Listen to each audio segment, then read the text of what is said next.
Кыргыз Республикасынын аскер прокуратурасы МЮ аттуу жарандан Кыргыз Республикасынын улуттук коопсуздук мамлекеттик кызматынын НА аттуу ыкчам кызматкери ага карата жазык куугунтугун токтотуу үчүн опузала 350 000 сом өлчөмүндө акча каражаттарын талап кылгандыгы боюнча арызы келип түшкөндүгүнө байланыштуу 2019 жылдын 16 майында сотко чейинки өндүрүш ишин баштаган. Арыз ээсинин көрсөтмөсүнө ылайык улуттук коопсуздук мамлекеттик кызматынын ыкчам кызматкери 2019 жылдын 15 майында аны менен жолугушууну демилгелеп, анын жүрүшүндө кымбат баалуу сүрөттүн 2013 жылда музейден уурдалган фактысы жана арыз ээсине карата түшкөн арыздар боюнча дагы башка текшерүү иш аракеттерин жүргүзөөрү менен коркутуп, бардык жүрүп жаткан текшерүүлөрдү токтотуу үчүн андан 350 000 сом акча каражаттарын обузалап талап кылгандыгы аныкталган.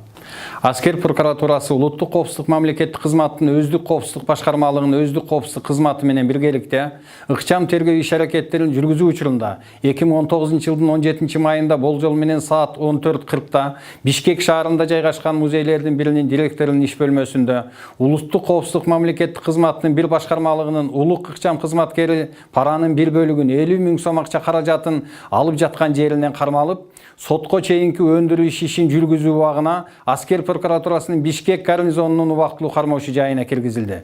Азыркы учурда бул жазык иш боюнча тергөө жүрүп жатат.